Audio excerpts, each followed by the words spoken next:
민수기 12장 통해서 모세의 권위를 세우시는 하나님, 함께 은혜를 나누기를 원합니다. 오늘 본문 민수기 12장에 이 미리암과 아론이 모세를 비방하다가 하나님의 심판을 받는 내용이 나오고 있습니다. 미리암은 모세의 누나고 아론은 모세의 형이죠. 그 형과 누나가 모세를 비방하는 것입니다. 비방하는 이유는 구스 출신의 여자를 아내로 취하였기 때문이다 라고 성경에 기록하고 있죠. 구스 여자, 이방 여인이죠. 이방 여인. 왜 이방 여인을 아내로 취했느냐? 이 구스가 어디인지 의견이 분분합니다. 정확하게는 나오진 않는데 이 구스와 연관된 구절들이 여러 개 있습니다만은 그 위치를 짐작해 주는 그런 구절을 보면은 구스에서 가까운 아라비아 사람들, 그러니까 아라비아에서 가깝다는 것이죠. 구스가. 그리고 예레미야 보면 구스인이 그의 피부를 변하게 할 수 있겠느냐? 이 구스인은 피부가 검다 그런 얘기죠. 검은 피부를 가진 아라비아에서 가까운 사람들. 그러니까 저 멀리 뭐 아프리카 뭐 그런 흑인도 아니고 중동 지역에 요즘으로 말하면 뭐 무슬림 같은 그런 중동 지역 사람들, 아랍 사람들 뭐 이런 사람들이 아닐까 그렇게 짐작할 수가 있죠. 그래서 어떤 분들은 원래 이 모세의 첫 번째 아내가 바로 미디안 여자 십보라였죠. 십보라. 바로 이 십보라를 오늘 본문에서 이 구스 여자라고 그렇게 표현하고 있는 것이 아닌가 그렇게 또 보기도 합니다. 또 어떤 분들은 거기에 대해서 반론을 하죠. 이 모세가 십보라하고 결혼한 지 언젠데 이제 와가지고 미리암과 아론이 모세를 비방하는가? 그래서 그 십보라는 아닐 것이다라고 그렇게 얘기를 합니다만은, 근데 거기 또 재반론이 있죠. 그 재반론이 뭐냐면은 그 이방 여인 그 십보라와 결혼한 것을 두고 마음에 두고 있다가 이제 기회가 돼 가지고 터뜨렸다라고 그렇게 해석할 수도 있는 것이죠. 오늘 본문에 이 그 미리암과 아론이 모세를 비방하는 것은 굳이 이 이방 여인하고 결혼했기 때문만이 아니라 이거는 표면적인 이유죠. 근본적인 이유는 바로 모세의 리더십, 모세를 시기하고 질투했기 때문에 이걸 이제 꼬투리 삼아가지고 하는 비방이기 때문에, 그래서 이 구스 여인은 바로 십보라를 가리킨다라고도 볼 수 있다는 것이죠. 옛날에 결혼한 것이지만은 이제 그 시기와 질투 때문에 이제 그걸 꼬투리 빌미 삼아 가지고 이제 모세를 비방하는 것일 수도 있다. 다시 말씀드리면은 시기 질투가 없었다면은, 모세의 리더십에 대해서 시기 질투가 없었다면은 그냥 넘어갈 수 있는 문제라는 것이죠. 넘어갈 수 있는 문제. 시기 질투 때문에. 그래서 왜 이방 여인과 이렇게 결혼했느냐 이렇게 비방을 하고 있다는 것을 보여주고 있습니다. 그러면서 이 그 2절에 보면은 하나님이 모세와만 말씀하셨느냐? 우리하고도 하나님 말씀하신다. 우리하고도 말씀하신다. 너만 지도자냐? 이 그 미리암은 그 모세가 갈대 상자에 그 둥둥 떠내려갈 때에 지켜보던 인물이 바로 미리암이거든요. 그리고 아론 같은 경우는 모세보다 3살이 많죠. 그러니까 형과 누나니까 오늘 가족, 친가족이다 보니까, 근데 친가족이다 보니까 이제 위하는 경우도 있습니다만은 또 너무 가깝다 보니까 또 이렇게 비방하는 그런 경우가 생길 수도 있다는 것을 우리가 생각해 볼 수가 있죠.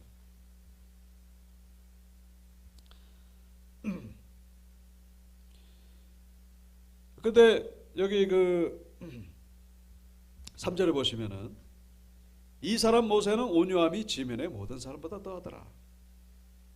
이 아론과 미리암이 모세를 비방하는데 갑자기 3절 뜬금없이 나오는 것처럼 모세의 온유함에 대해서 이렇게 성경이 기록하고 있죠.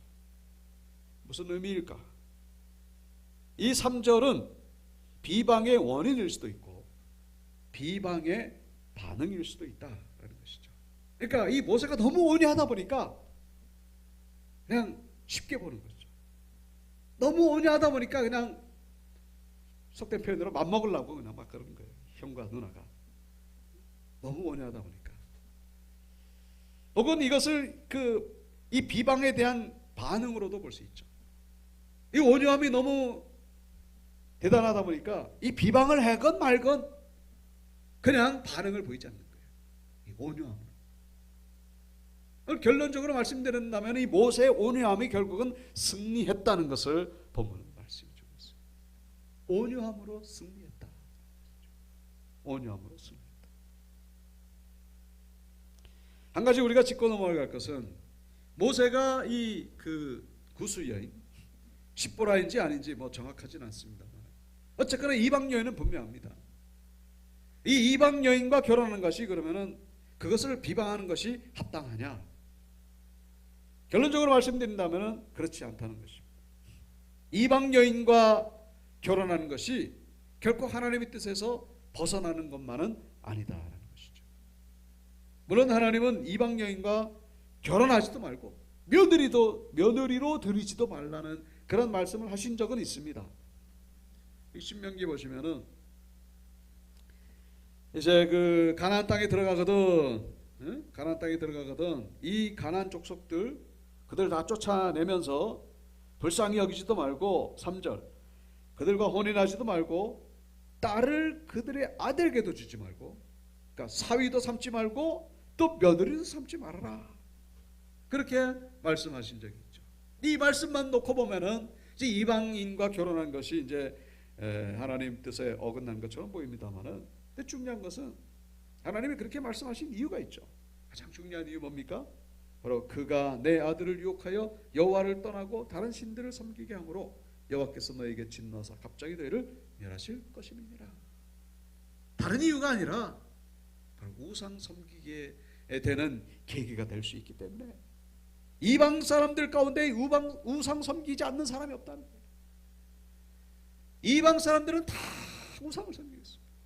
그 우상을 섬기는 사위, 우상을 섬기는 며느리가 들어오게 되면 이 집안이 우상으로 변질될 수가 있기 때문에 그러면 망할 수 있기 때문에 그래서 이방인과의 혼인을 금하고 있는 것이지.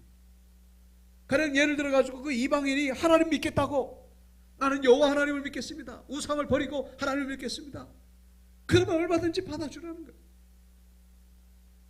대표적인 경우가 요셉, 야곱의 12아들 가운데 요셉이 애굽의 총리로 있으면서 애굽의 제사장의 딸과 결혼하거든요. 그 이방 여인이거든. 그 이방 여인 제사장 딸과 결혼해가지고 아들 둘을 낳죠. 그 둘 아들이 누구냐면은 에브라임과 므낫세입니다.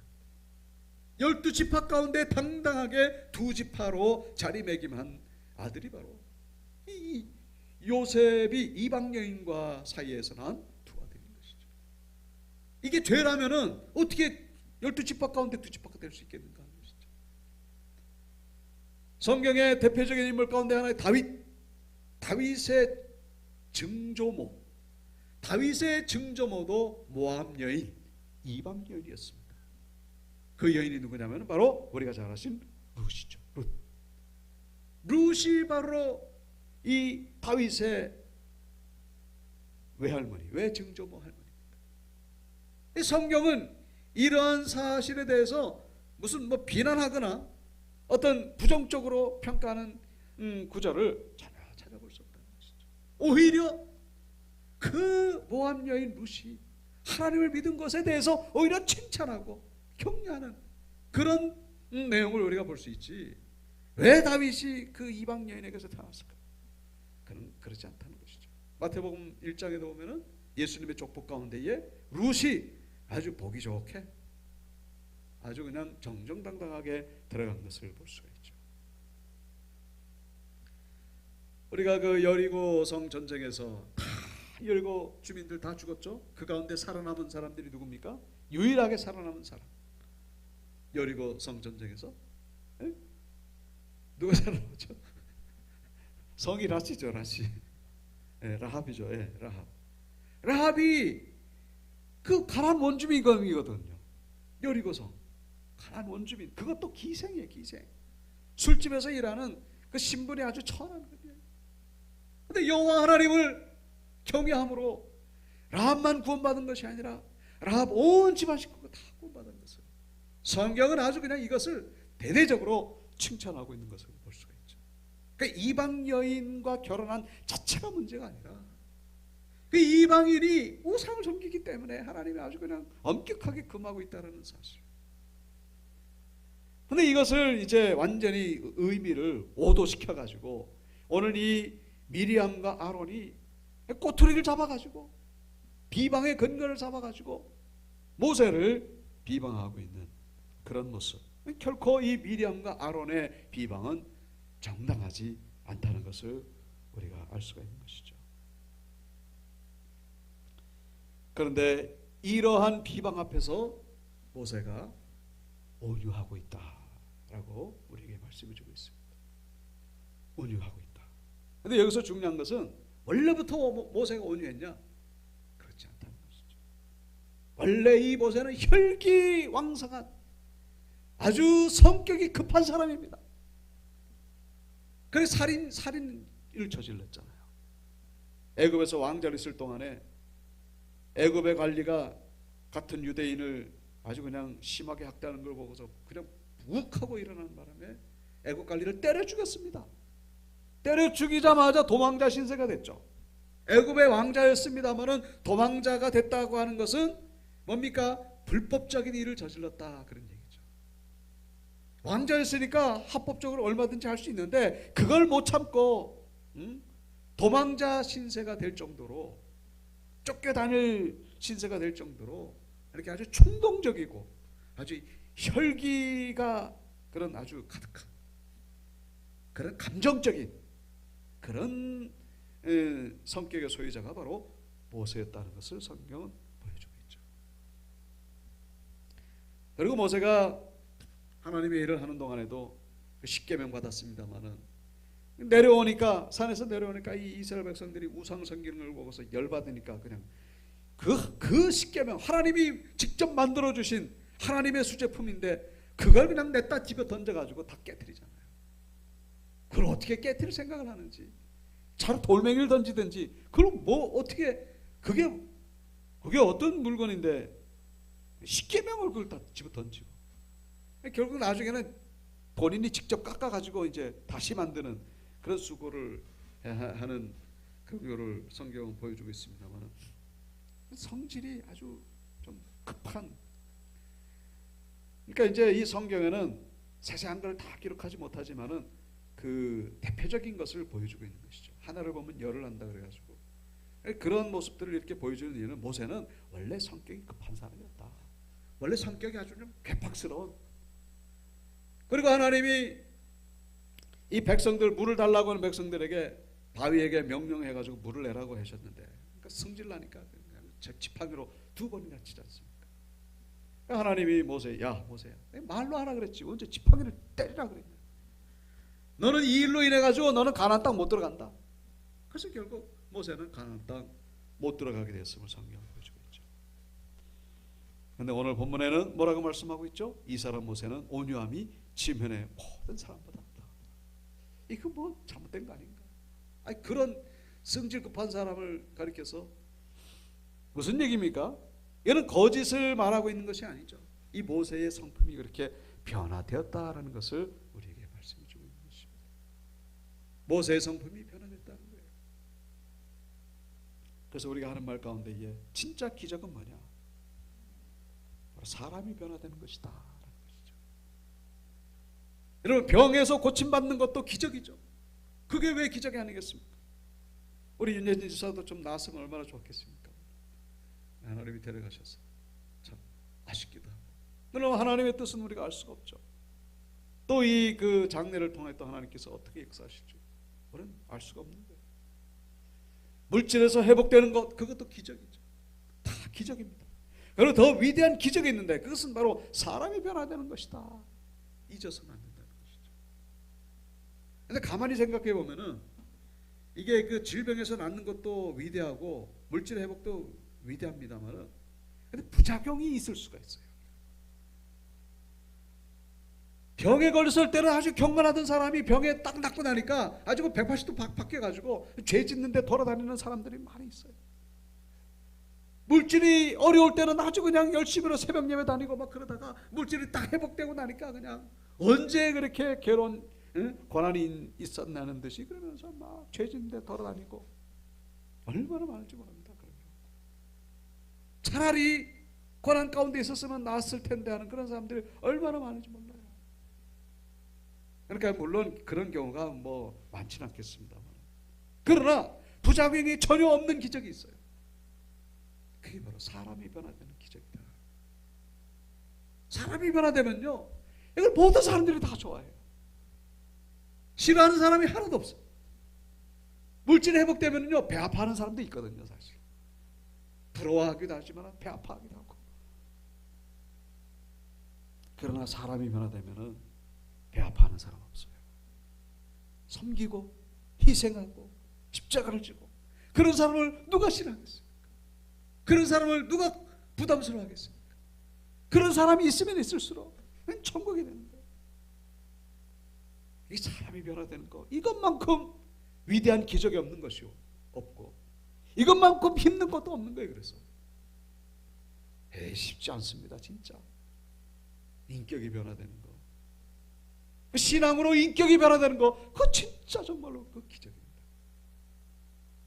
사람은 원래 타고난 대로 그냥 가는 거예요. 대부분 보면 기질대로 갑니다만은 신앙이 그 인격을 능가할 때 그거 참 대단한 거예요. 신앙으로 나의 기절을 죽이고 나의 성품을 죽이고 그리고 모세가 바로 그런 인물이었다. 모세는 원래 그런 사람이 아니에요. 근데 성경에서 그 온유함이 그래서 그 온유함이라고 하는 것은 뭐 맥이 없고 힘이 없고 이런 것이 아니라 그를 통하여 하나님의 영광이 드러나는 사람이다. 그를 통하여 예수님의 형상이 드러나는 사람이죠. 그냥 뭐 구실구실대고 뭐 이렇게 뭐 큰 소리도 못 내고 뭐 이런 사람이 아니고 그 우리는 오해하면 안 됩니다. 그 사람을 통하여 오직 사람이 안 보이고 예수님만 보이는 사람. 저도 참 이렇게 하려고 애를 쓰는데 그렇게 안 될 때가 많이 있죠. 그래서 고린도후서 2장 14절 바울이 그렇게 고백하고 있죠. 우리는 바로 그리스도를 아는 냄새를 풍기는 자들이다 라는 것이죠. 그리스도의 향기라고 그렇게 고백하고 있습니다. 냄새가 아니고 향기라는 향기.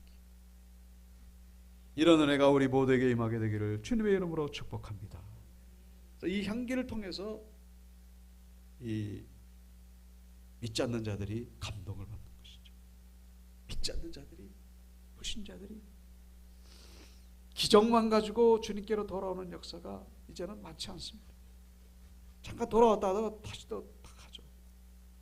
근데 진짜 오래가는 기적은 사람이 변화되는 기적.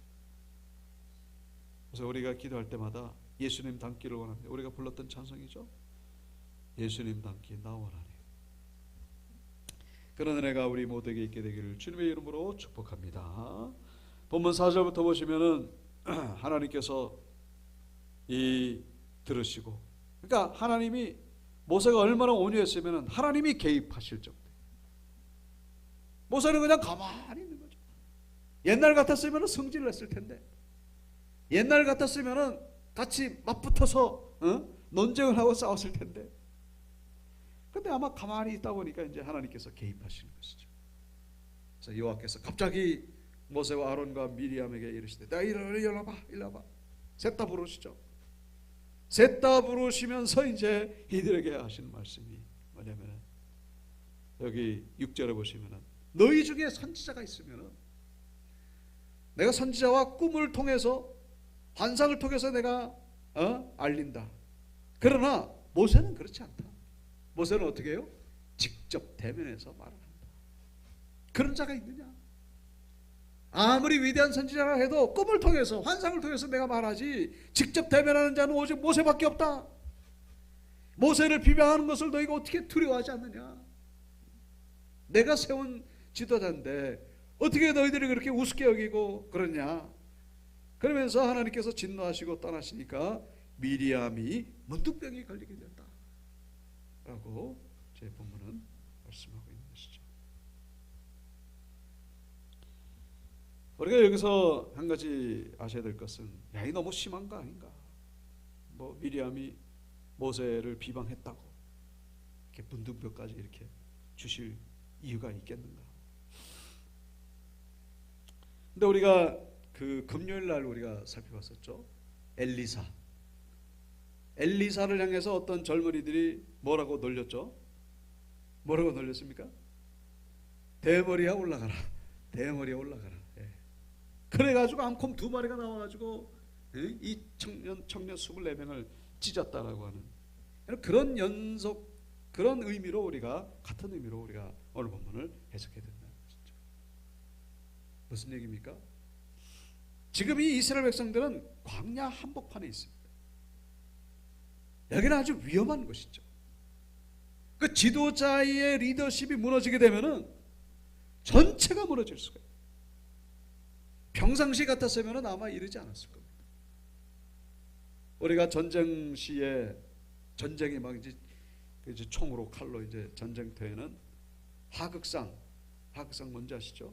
하극상은 총살해도 된다는 그런 얘기를 들어보셨을 겁니다. 전쟁 시에는, 평상시에는 뭐 그냥 관용으로 넘어갈 수 있죠. 그러나 전쟁 시에는 그렇게 하면 안 됩니다. 전시에는 하라면 하는 거예요.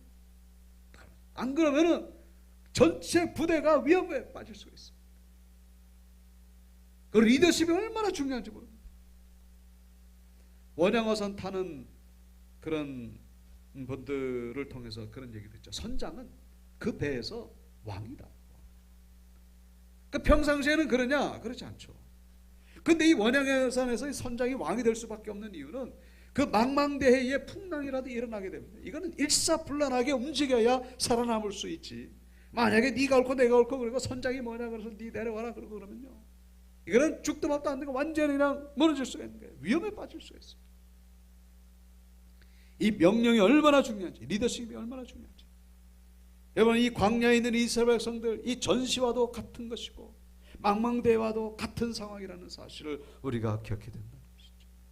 모세의 리더십이 무너지면 이스라엘 백성들이 다 죽을 수가 있어요. 그나마 미리암을 하나님이 안 죽이신 것만 해도 다행이죠. 안 죽이셨죠. 그나마 이 아론이 겁이 나니까, 아론은 그나마 이제 좀 멘탈이 좀 약했던 것 같습니다. 그래가지고 겁이 나니까, 야 모세야, 응? 좀 이거 우리가 잘못했으니까 하나님께 기도해가지고 저 누이 병 좀 고쳐달라고 해라. 그러니까 또 이제 모세는 하나님께 기도해가지고 하나님이시여 고쳐 주시옵소서. 그랬더니 이제 또 하나님께서 고쳐 주셨다라고 하는 그런 기록이 나오는 것을 보게 됩니다. 중요한 것은 이 하나님은 이 미리암을 버리지 아니하시고, 그 미리암이 이 문둥병에 걸렸을 때에는 우리가 이제 지난 시간에도 살펴봤습니다만, 문둥병 걸린 자는 그 영내에서 바깥으로 이렇게 나가야 됩니다. 7일 동안 있다가 이제 낫게 되면 다시 들어오게 되죠. 7일 동안 움직이지 않다가 12절에 나오죠. 미리암이 진영 밖에 이래 동안 갇혀 있을 동안에 행진하지 아니하다가 미리암이 들어오고 나서야 비로소 이제 행진하게 된다. 그러니까 하나님은 미리암을 완전히 그냥 벌하시려고 한 것이 아니라 이렇게 백성들에게 본보기로 보여주는 것이죠. 너희들은 모세를 통하여 주어지는 하나님의 말씀을 들으라. 하나님의 말씀을 들으면 사는 것이고, 이 광야는 위험한 것이니까, 이 광야는 짐승이나 적들이나 그리고 굶주림과 기근과 전염병 위험한 것이니까 모세를 통하여 주시는 말씀을 들어라. 그래야 살 수가 있다. 그것을 말씀하는 그런 메시지에 대한 사건임을 우리가 기억해야 된다는 것이죠. 이것이 그러니까 광야에서는 말씀 따라가라 그 얘기죠. 말씀 따라가라. 다만 그 말씀이 모세가 온유했기 때문에, 만약에 모세가 같이 맞붙어 싸웠으면 하나님이 모세의 편을 들어주셨을까? 그건 좀 우리가 생각해 봐야 되겠죠. 모세가 끝까지 온유함으로 나아갔기 때문에 이런 은혜의 역사가 아름답게 유정의 미를 거두게 됐음을 우리에게 말씀해 주고 있는 것이죠. 여러분, 이 시대에는 늘 말씀드립니다만 포스트 모더니즘이죠. 포스트 모더니즘의 특징은 뭡니까? 절대 권위가 없어요. 절대가 없습니다. 다 상대적인 거고, 다 옳은 거예요. 니도 옳고 나도 옳고 다 옳은 거지. 무슨 절대가 어딨냐. 성경은 우리에게 절대, 내가 곧 길이요 진리요 생명이니 나로 말미암지 않고는 절대로 하나님께로 올 자가 없다. 하나님께로 우리도 갈 수 있고 저도 갈 수 있고 그런 것이 하나님의 말씀이 천지를 창조했는지 안 했는지 그거 봐야 알지 그러면서 유신진화론으로 넘어가고, 그게 뭡니까? 그게 오늘 본문에 나오는 이 모세를 비방하는 미리암과 아론의 모습과 다를 바가 전혀 없다는 사실. 하나님의 말씀을 붙잡아야 된다. 말씀을 말씀되게 하는, 하나님을 하나님되게 하는 것이죠. 하나님 말씀에 여기에만 생명이 있습니다. 그래서 이 시대에 우리는 미리암과 아론의 함정에 빠지지 마시고 우리 모세의 권위를 세워가는 그런 사명이 우리에게 주어졌음을 기억하시고, 특별히 온유함으로 영적 전쟁에서 승리하시는 우리 온유교 성도님들 다 되시기를 주님의 이름으로 축원드립니다.